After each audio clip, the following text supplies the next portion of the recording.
बिस्मिल्लाहिर्रहमानिर्रहीम, अस्सलामुअलैकुम। बेनिकाब न्यूज के साथ मैं हूं रिया चौधरी। बुलेटिन में शामिल करते हैं आज की अहम खबरें।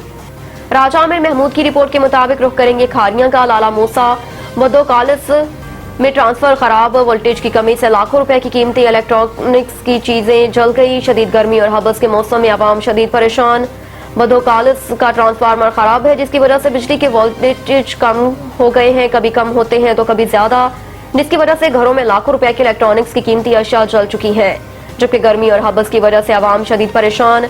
जबकि गैपको के आला हुकाम को बार बार इतला देने के बावजूद ताहाल 2 हफ्ते से खराब ट्रांसफार्मर दुरुस्त न हो सका। महकमे की गफलत और लापरवाही की वजह से मजीद नुकसान का अंदेशा है। अहले इलाका ने आला हुकाम से इस्लाह अहवाल का मुतालबा किया। राजा आमिर महमूद की रिपोर्ट के मुताबिक बिजली सार्फिन पर 144 अरब 68 करोड़ रुपए का इजाफी बोझ डालने की तैयारी। आवाम खुदकुशियां करने पर मजबूर। बिजली सार्फिन पर 144 अरब 68 करोड़ रुपए का इजाफी बोझ डालने की तैयारी कर ली गई। बिजली तकसीमकार कंपनियों ने समाही एडजस्टमेंट कीमत में इजाफे की दरख्वास्त दायर कर दी। बिजली की तकसीमकार कंपनियों ने सार्फिन पर इजाफी बोझ डालने के लिए नेपरा से रुजू कर लिया। नेपरा अथॉरिटी डिस्कोर्स की दरख्वास्त पर 23 अगस्त को समाअत करेगी। दरख्वास्त में मौक़िफ़ इख्तियार किया गया कि फेस्को ने 23 अरब 49 करोड़, गैपको ने 16 अरब 13 करोड़ का इजाफा मांगा है। हेस्को और आइस्को ने 9 अरब रुपए के इजाफे की दरख्वास्त दी। लेस्को ने 31 अरब, मैपको ने 27 अरब रुपए से जायद का बोझ डालने की दरख्वास्त दी है। पेस्को ने 9 अरब, केस्को ने 7 अरब, सेप्को ने 5 और टेस्को ने 4 अरब का इजाफा मांगा है। राजा आमिर महमूद की रिपोर्ट के मुताबिक जज की अहलिया का मुलाजमा पर तशद्दुद केस। जज की बीवी को जमानत खारिज होने पर अदालत से गिरफ्तार कर लिया गया। एडिशनल सेशन जज फरख फरीद का रिजवाना तशद्दुद केस में सिविल जज की बीवी को गिरफ्तार करने का हुक्म। शवाहिद ईमानदारी से इकट्ठे करें, किसी का दबाव ना लें, केस की तफ्तीश मेरिट पर करें। जज फरख फरीद का प्रोसिक्यूशन से मुकालमा। मुलजिमा की जमानत मनसूख करने का हुक्म जारी कर दिया। पुलिस ने मुलजिमा को कमरा अदालत से गिरफ्तार कर लिया। Supreme court review of orders and judgments act का लदम करार। सुप्रीम कोर्ट की जानिब से जारी बयान में कहा गया कि supreme court review of orders and judgments act case का मुतफक्का फैसला सुनाया गया। सुप्रीम कोर्ट रिव्यू एक्ट आइन के खिलाफ है, जिसकी तफसीली वजूहात बाद में जारी की जाएगी। सुप्रीम कोर्ट के मुताबिक review of orders and judgments act से मुतल्लिक केस में जस्टिस मोनी बख्तर ने इजाफी नोट भी तहरीर किया।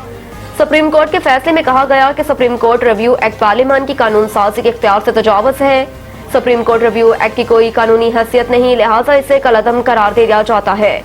Supreme court review of judgments and orders act के खिलाफ दरख्वास्तों पर फैसले के लिए अदालत ने फरीकैन को इलेक्ट्रॉनिक नोटिस भिजवाए थे।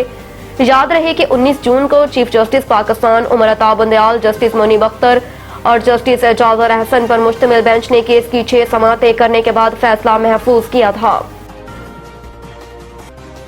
रिव्यू एक्ट का लदम करार देने से नवाज शरीफ के केस पर फर्क नहीं पड़ेगा। आजम नजीर तारड़ ने कहा कि आइन में तरीकाकार वाज़ेह है कि इदारों ने कैसे चलना है। अदालत का काम केसेस का फैसला करना है और लोगों को इंसाफ फराहम करना है। पार्लियामेंट के अख्तियार में अदालत की बार बार मुदाखलत अच्छी रवायत नहीं। इस मुदाखलत से इदारे मजबूत नहीं, कमजोर होंगे। उन्होंने कहा कि तासुर जाता है कि पार्लियामेंट की गैर मौजूदगी का फायदा उठाया गया। ये कानून बार कौंसल्स और बार एसोसिएशन का पुराना मुतालबा था। समझ से बालातर है, जिस डॉक्टर से शफा नहीं मिल रही, कहा जा रहा है दूसरा ऑपरेशन भी उसी से कराया जाए। आइन कहता है कि आप अपनी मर्जी का वकील रख सकते हैं। लीगी रहनुमा का कहना था कि नवाज शरीफ के केस में इस फैसले का कोई असर नहीं पड़ेगा, क्योंकि पार्लियामेंट 184(3) के तहत सजा पर नाअहली 3 साल कानून करने का कानून मंजूर कर चुकी है। इलेक्शन एक्ट में तरमीम के बाद नाअहली 5 साल से ज्यादा नहीं हो सकती। सियासत में हिस्सा लेना बुनियादी हक है। कानून साजी के बाद सब अब 5 साल बाद सियासत के लिए अहल हो चुके हैं। कत्ल या रेप केसेस में सजा होती है तो सजा 5 साल बाद से आगे नाअहली नहीं जाती। चेयरमैन तहरीक इंसाफ के 7 मुकदमात में अबूरी जमानत की दरख्वास्त से मुस्तरद 9 मई वाकयात के 7 मुकदमात में चेयरमैन पीटीआई की अबूरी जमानत की दरख्वास्तों पर समाअत इंसाद दहशतगर्दी लाहौर अदालत के जज एजाज अहमद बटर ने की। पीटीआई की जानिब से बैरिस्टर सलमान सफ्तर पेश हुए और मौक़िफ़ अपनाया कि सबसे पहले सदा है कि इस जमानत को मुलतवी कर दिया जाए। कानूनी नुक्ते पर रिसर्च करने के लिए 3 दिन का वक्त मिला। अदालत या प्रोसिक्यूटर मजीद मोहलत देने की मुखालफत करते रहे तो दलाइल दे देता हूँ। फाजिल जज ने बैरिस्टर सलमान सफ्तर को हिदायत की कि आप मेरा हाल हमायूं दिलावर जैसा ना करें। آپ دلائل شروع کریں، جس پر پی ٹی آئی کے وکیل نے کہا آپ ہمایوں دلاور نہیں، آپ نے ہم پر بہت مہربانیاں کی ہیں۔ چیئرمین تحریک انصاف کی تکنیکی بنیادیں عبوری ضمانت منسوخ نہ کی جائے۔ بیرسٹر سلمان صفدر نے کہا کہ عدالتی حکم پر ہراستی اور سزا یافتہ ملزمان روزانہ پیش کیے جاتے ہیں، درخواست گزار کو بھی جیل سے طلب کر لیا جائے، جس پر جج نے کہا کہ سزا یافتہ نہیں پیش ہوتے۔ نگراں وزیر اعظم کی نامزدگی، شہباز شریف اور راجہ ریاض کی ملاقات آج دوبارہ ہوگی۔ وزیر اعظم شہباز شریف اور قائد حزب اختلاف راجہ ریاض احمد کے درمیان نگراں وزیر اعظم کی نامزدگی کے معاملے پر آج اسلام آباد میں مشاورت کا دوسرا مرحلہ ہوگا۔ وزیر اعظم آفس کی پریس ریلیز کے مطابق وزیر اعظم شہباز شریف نے آئینی تقاضوں کے مطابق قائد حزب اختلاف کو مشاورت کی دعوت دی ہے۔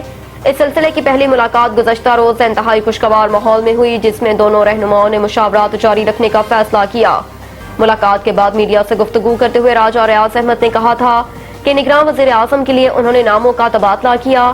انہوں نے اس اعتماد کا اظہار کیا کہ شہباز شریف سے مشاورت کے بعد اتفاق رائے سے نگراں وزیر اعظم کی نامزدگی کی جائے گی۔